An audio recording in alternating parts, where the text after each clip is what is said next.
Assalamualaikum warahmatullahi wabarakatuh. Halo teman-teman, perkenalkan kami dari kelompok 4 yang beranggotakan Angel, Andrian Hidayat, Fazli Ardiansyah Nadir, Naila Rahmadani, Putri Agri Johara, Muhammad Dino Saputra, dan Muhammad Syafiq Aslam. Hari ini kami akan menjelaskan tentang virus rabies. Nah, pernah gak sih kalian gak sengaja digigit anjing atau gak sengaja kecakar kucing? Kira-kira bisa tertular rabies gak ya? Terus gimana penularan penyakit rabies dan cara mencegahnya? Yuk kita bahas. Apa itu virus rabies? Rabies adalah virus mematikan yang menyebar ke manusia dari air liur hewan yang terinfeksi. Penyakit ini umumnya ditularkan oleh anjing, makanya sering disebut sebagai penyakit anjing gila. Selain anjing, ada juga hewan lain yang dapat menularkan rabies, seperti kucing, monyet, kelelawar, dan musang.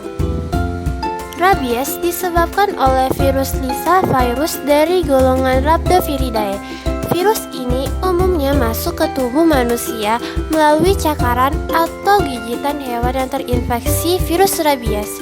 Infeksi virus rabies menyerang susunan saraf pusat penderita dan bisa menyebabkan kematian apabila tidak segera ditangani dengan cepat. Tingkat kematian akibat penyakit rabies di Indonesia masih cukup tinggi, yakni 100-156 kematian per tahun dengan case fatality rate atau tingkat kematian hampir 100%.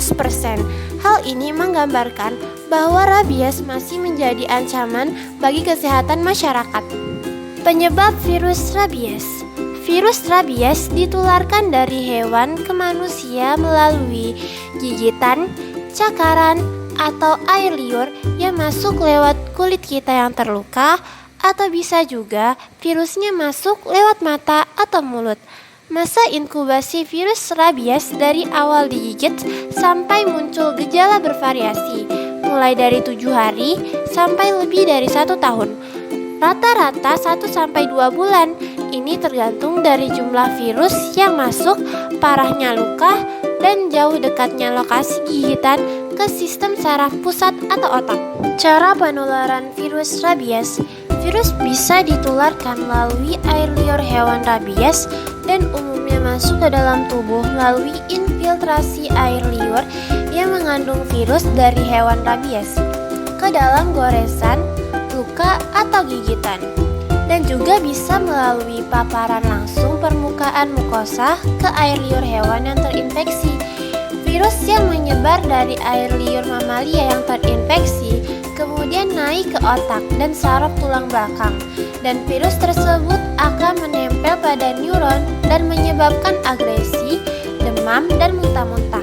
Setelah virus mencapai otak, virus akan bereplikasi lebih lanjut dan menyebabkan gejala. Gejala yang dialami penderita rabies. Manusia yang tertular rabies, gejala awal yang muncul biasanya nggak spesifik. Badan bisa ngerasain demam, sakit kepala, atau kesemutan di area luka gigitan.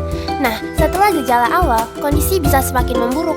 Penderita mulai takut pada air atau hidrofobia, takut sama udara atau aerofobia, otot seluruh bisa kaku atau lumpuh, sampai sulit menelan jadi banyak air liur yang keluar, bisa juga kejang-kejang, dan sampai lumpuhnya otot pernafasan. Jadi penyakit ini benar-benar mematikan kalau nggak dicegah dari awal. Karena saat ini belum ada pengobatannya kalau virus rabiesnya sudah sampai di sistem saraf pusat. Gejala rabies muncul 30-90 hari setelah penderita digigit oleh hewan yang terinfeksi rabies. Sedangkan gejala hewan yang menderita rabies yaitu biasanya takut air, takut sinar matahari, dan biasanya bersembunyi di tempat yang gelap.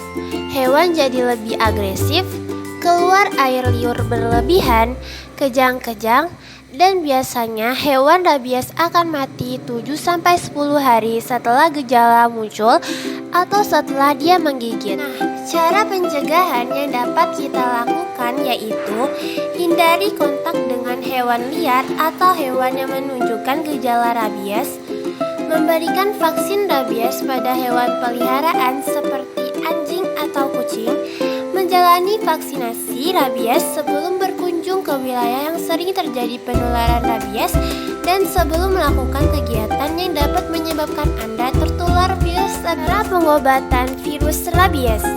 Sebenarnya tidak ada pengobatan khusus untuk rabies.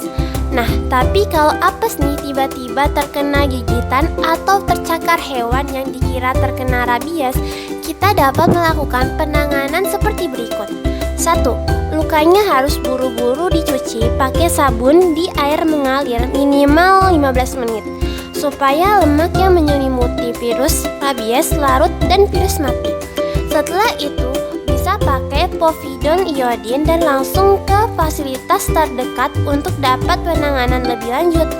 Untuk luka beresiko tinggi akan dapat 4 dosis suntikan vaksin rabies untuk membentuk kekebalan tubuh melawan virus rabies. Oke, sekian saja dari saya. Mohon maaf bila ada salah kata.